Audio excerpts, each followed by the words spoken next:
नमस्कार, मैं हूं आपके साथ इश्तियाक अहमद और आप देख रहे आर्य न्यूज। रुक करेंगे देश और दुनिया की तमाम खबरों की तरफ। आज संत रविदास जयंती के मौके पर प्रधानमंत्री नरेंद्र मोदी ने दिल्ली के करोल बाग में श्री गुरु रविदास विश्राम धाम मंदिर में पूजा अर्चना की। और खास बात यह रही कि पीएम मोदी ने मंदिर परिसर में मौजूद महिलाओं के साथ भजन कीर्तन किया, जिसका वीडियो सोशल मीडिया पर वायरल हो गया है। और इस दौरान पीएम मोदी वहां मौजूद लोगों से मिले और उनके साथ बातचीत करते हुए भी नजर आए। और पीएम मोदी ने संत रविदास जयंती के मौके पर करोल बाग के श्री गुरु रविदास विश्राम धाम मंदिर में श्रद्धालुओं के साथ भजन में हिस्सा लिया। और इस दौरान पीएम मोदी श्रद्धालुओं के साथ बैठकर मंजीरा बजाते नजर आए। और इससे पहले कल पीएम मोदी ने ट्वीट कर संत रविदास की पूजा करते हुए कई तस्वीरें भी पोस्ट की थी। और पीएम मोदी ने लिखा था कि महान संत गुरु रविदास जी की जन्म जयंती है और उन्होंने जिस प्रकार से अपना जीवन समाज की से जात पात और छुआछूत जैसी कुप्रथाओं को समाप्त करने के लिए समर्पित किया था, वो आज भी हम सब के लिए प्रेरणादायी है। और इस अवसर पर मुझे संत रविदास जी की पवित्र स्थली को लेकर कुछ बातें याद आ रही। और साल 2016 और 2019 में मुझे यहाँ मत्था टेकने और लंगर छकने का सौभाग्य मिला था। और एक सांसद होने के नाते मैंने ये तय कर लिया था कि इस तीर्थ स्थल के विकास कार्यों में कोई कमी नहीं होने दी जाएगी।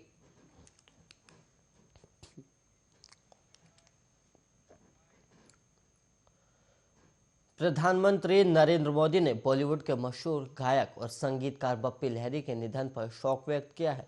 और पीएम मोदी ने ट्वीट करके कहा कि बप्पी लहरी का जीवन स्वभाव सभी को याद होगा। उनके निधन से दुखी हूँ। बप्पी को नाम से मशहूर बप्पी लहरी का लंबी बीमारी के बाद रात 11 बजे 69 साल की उम्र में मुंबई के क्रिटी केयर अस्पताल में निधन हो गया।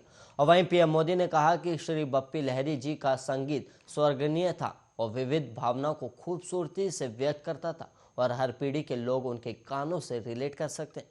और उनका जीवन स्वभाव सभी को याद होगा। और उनके निधन से दुखी हूँ और उनके परिवार और प्रशंसकों के प्रति संवेदना। ओम शांति। और वहीं आपको बता दें कि बप्पी लहरी पिछले काफ़ी समय से बीमार चल रहे थे और पिछले साल अप्रैल में बप्पी दा को कोरोना वायरस भी हुआ था। और वहीं डॉक्टर ने बताया कि उनकी ओएसए के कारण मौत हुई है।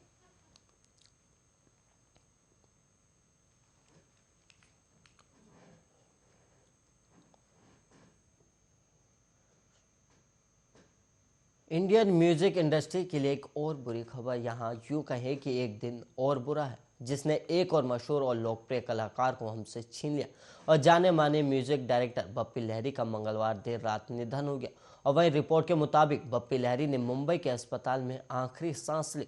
दरअसल एक हफ्ते पहले ही स्वर कोकिला लता मंगेशकर का भी निधन हो गया था और अब बप्पी लहरी ने 69 साल की उम्र में दुनिया को अलविदा कह दिया।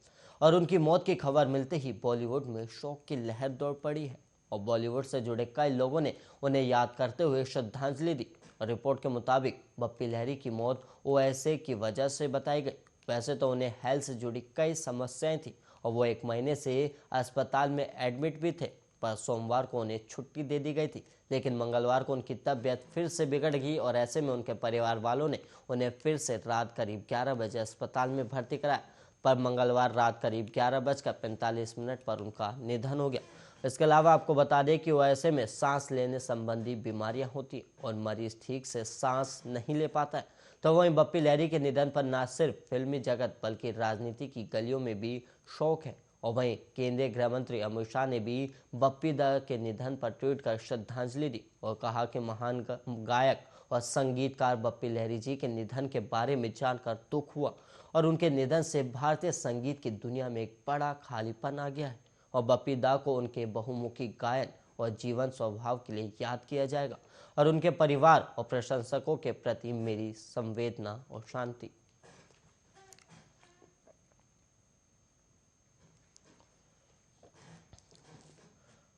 और वहीं उन्नाव में सपा अध्यक्ष अखिलेश यादव ने बीजेपी पर तीखा हमला बोला है। और अखिलेश ने कहा है कि बीजेपी वाले केवल कागजी पिछड़े हैं और हमारी सरकार आई तो जाति जनगणना कराई जाएगी। और अखिलेश ने रोजगार को लेकर भी बड़े बड़े दावे किए हैं। उन्होंने पूर्व विधायक कुलदीप सेंगर के कांड को लेकर बीजेपी को घेरा। और अखिलेश यादव उन्नाव की पूर्वा विधानसभा में हिलोली पूर्वा मार्ग स्थित खेल के मैदान में जनसभा कर रहे थे। और उन्होंने कहा कि उन्नाव की बेटी को कितना लड़ना पड़ा और संघर्ष करना पड़ा, तब जाकर उसे न्याय मिला। और सबसे ज्यादा असुरक्षित बहन बेटियां बीजेपी सरकार में, और 25,000 का इनामी माफिया खुले में क्रिकेट खेल रहा है। और देश में कहीं आईपीएस फरार है तो वो यूपी में है। और अखिलेश यादव उन्नाव की पूर्व विधानसभा में हिलोली पूर्व मार्ग स्थित खेल मैदान में एक जनसभा को संबोधित कर रहे थे। और उन्होंने कहा कि उन्नाव की बेटी को काफी समय लड़ना पड़ा, तब जाके उसे न्याय मिला। और वहीं आपको बता दें कि देश में कहीं आईपीएस फरार है तो वो यूपी में है, यह अखिलेश द्वारा कहा गया।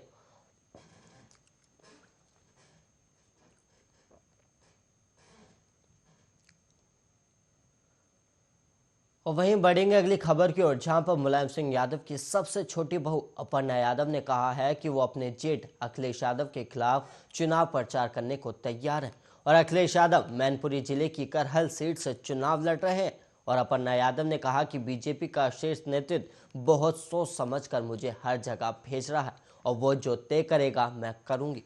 अपर्णा बिष्ट यादव से जब मीडिया ने पूछा कि क्या वो करहल में बीजेपी उम्मीदवार के लिए खिलाफ प्रचार करने जाएंगे, जहां से अखिलेश यादव चुनाव लड़े, इस सवाल पर अपर्णा यादव ने कहा कि पार्टी जहां मुझे भेजेगी अपर्णा यादव वहां जाएगी। और इसी क्रम में मैं रायबरेली, सीतापुर, बाराबंकी, बहराइच और कानपुर देहात होकर आई हूं। और लखनऊ मेरे लिए बहुत महत्वपूर्ण है। मैंने कल सरोजनी नगर में प्रचार किया और अभी लखनऊ कैंट में प्रचार कर रही हूँ। और पार्टी जो मुझे आदेश कर रही है मैं पार्टी के साथ हूं, और पूर्ण निष्ठा के साथ पार्टी जो मुझे कहेगी वो मैं करूंगी। और वहीं अपर्णा यादव ने आगे कहा कि अब मैं बीजेपी में हूं। उन्होंने आगे कहा कि परिवार और राजनीति अलग अलग विषय हैं, दोनों को एक साथ ना मिलाया जाए तो ज्यादा अच्छा रहेगा। और परिवारवाद के आरोपों का अपर्णा यादव ने कहा कि मैं परिवारवाद का उदाहरण नहीं हो सकती, मैं परिवारवादी राजनीति का हिस्सा नहीं हूं। और अब मैं राष्ट्रवादी पार्टी के साथ और परिवारवादी पार्टी के साथ नहीं हूं।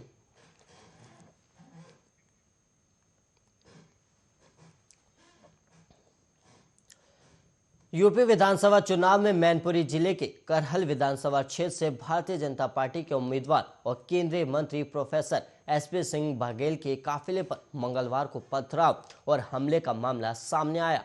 और यूपी के उप मुख्यमंत्री केशव प्रसाद मौर्य ने इसके लिए समाजवादी पार्टी के प्रमुख अखिलेश यादव को जिम्मेदार ठहराते हुए दावा किया कि दोषियों के विरुद्ध कठोर कार्रवाई की जाएगी। और मैनपुरी पुलिस की ओर से जारी एक बयान में कहा गया कि केंद्रीय मंत्री एसपी सिंह बघेल थाना करहल की असरोही चौकी के ग्राम अतिकुल्लापुर के पास से गुजर रहे थे, तभी अचानक गांव के कुछ लोगों द्वारा उनकी गाड़ी पर लाठी पत्थर फेंक कर हमला किया गया।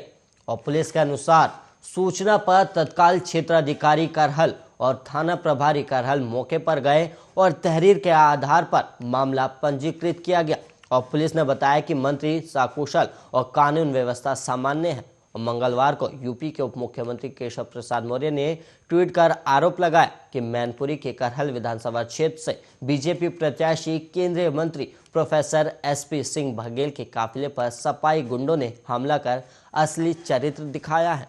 और उन्होंने आगे कहा कि कल ही बीजेपी सांसद गीता शाखे पर भी हमला किया गया था, और दोनों घटनाओं के दोषियों के विरुद्ध कठोर कार्रवाई की जाएगी।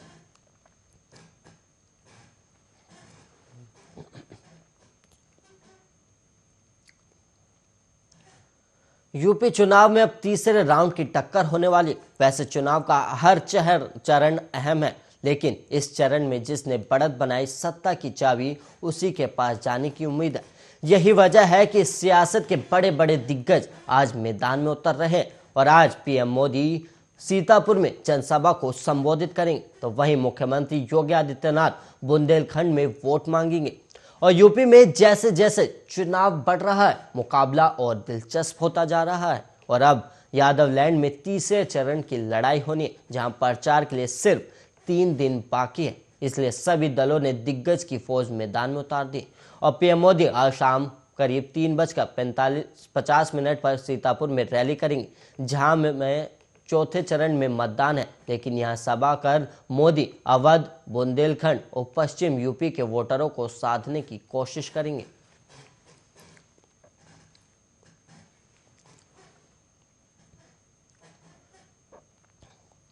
कांग्रेस के स्टार प्रचारक और नोएडा विधानसभा सीट से पार्टी के उम्मीदवार पंखुड़ी पाठक ने उनकी तस्वीरों से छेड़छाड़ कर उसे सोशल मीडिया पर साझा कर ब्लैकमेल करने की कोशिश का आरोप लगाया है और आरोपी ने रवि किशन के नाम से फर्जी सोशल मीडिया आईडी बनाकर 1 लाख रुपए की मांग की और इस संबंध में पंखुड़ी पाठक के पति अनिल यादव ने साइबर अपराध थाने में शिकायत भी दी है और अनिल यादव ने बताया कि ट्विटर पर रवि किशन के नाम का व्यक्ति उनकी पत्नी पंखुड़ी की फर्जी अश्लील फोटो अपलोड कर रहा है और उन्होंने दावा किया कि आरोपी ने पीड़िता से 1 लाख रुपए की मांग की है और यादव ने आगे कहा कि ऐसा नहीं करने पर आरोपी लगातार अश्लील फोटो अपलोड करने की धमकी दे रहा है और वहीं पंखुड़ी पाठक ने ट्वीट करके कहा कि आज इसने मेरी फोटो मोहरब की है, कल को ये और किसी महिला की कर सकता है और हो सकता है कि ये पहले से ही कर रहा हो।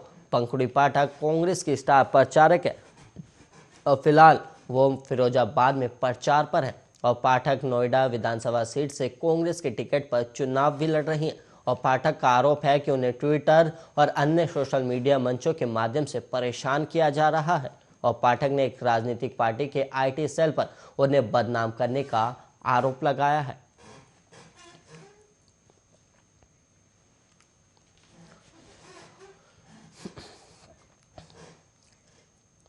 लुटेरी दुल्हन के कई किस्से आपने सुने ही होंगे, लेकिन इस दुनिया में शादी को कमाई का जरिया बनाने वालों में सिर्फ औरतें ही नहीं बल्कि पुरुष भी पीछे नहीं है और भुवनेश्वर में हाल ही में पुलिस ने एक ऐसे ही लुटेरे दूल्हे को गिरफ्तार किया जिस पर आरोप है कि उसने 1, 2 या 3 नहीं बल्कि 14 महिलाओं से शादी कर उन्हें धोखा दिया है और इस लुटेरे दूल्हे के बारे में जानने के लिए देखिए हमारी इस खास रिपोर्ट में।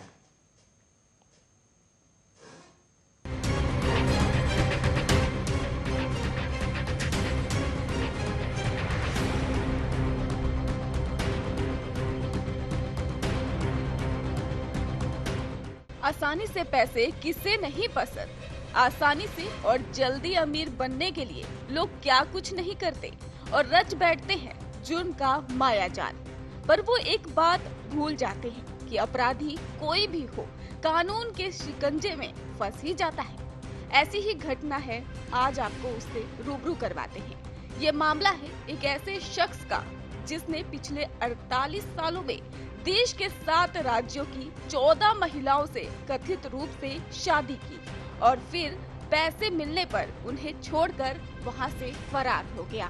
मामला ओडिशा के केंद्रपाड़ा जिले के पाटकुरा थाना क्षेत्र का है, जहां पर एक गांव है। आरोप है कि इस व्यक्ति ने कथित पत्नियों को छोड़कर भागने से पहले इन महिलाओं से पैसे लिए। हालांकि अब इस आरोपी को पुलिस ने गिरफ्तार कर लिया है और गिरफ्तार व्यक्ति ने सभी आरोपों को सिरे से नकार दिया। भुवनेश्वर के पुलिस ने उपायुक्त उमा शंकर दास ने बताया कि आरोपी ने 1982 में पहली शादी की थी और 2002 में दूसरी शादी की और उससे इन दोनों शादियों से 5 बच्चे हुए। आपको बताते चले कि 2002 से 2020 तक उसने विवाहिक वेबसाइटों के माध्यम से अन्य महिलाओं से दोस्ती और पहली पत्नी को बिना बताए इन महिलाओं से भी शादी कर ली। पुलिस के अनुसार आरोपी आखिरी पत्नी के साथ ओडिशा की राजधानी भुवनेश्वर में रह रहा था, जो दिल्ली में एक विद्यालय में टीचर है। पर झूठ और फरेब का खेल आखिर कब तक चलता और एक न एक दिन तो सच सामने आना ही था और यही हुआ। आरोपी की आखिरी पत्नी को इस व्यक्ति की पहले की शादियों के बारे में पता चल गया, जिसके बाद उसने पुलिस में शिकायत दर्ज करा दी। तो वहीं पुलिस उपायुक्त के अनुसार आरोपी अधेड़ उम्र की एकल महिलाओं, खासकर तलाकशुदा को अपना शिकार बनाता था, जो वैवाहिक वेबसाइटों पर शादी ढूंढती थी। पुलिस के अनुसार आरोपी उसे छोड़ने से पहले उसके पैसे ले लेता था। जांच के दौरान पुलिस ने आरोपी के पास से 11 एटीएम कार्ड, 4 आधार कार्ड और अन्य दस्तावेज जब्त किए हैं और आगे की कार्रवाई भी जारी है। पुलिस इस धोखाधड़ी का शिकार हुई उन तमाम महिलाओं की भी तफ्तीश कर रही है।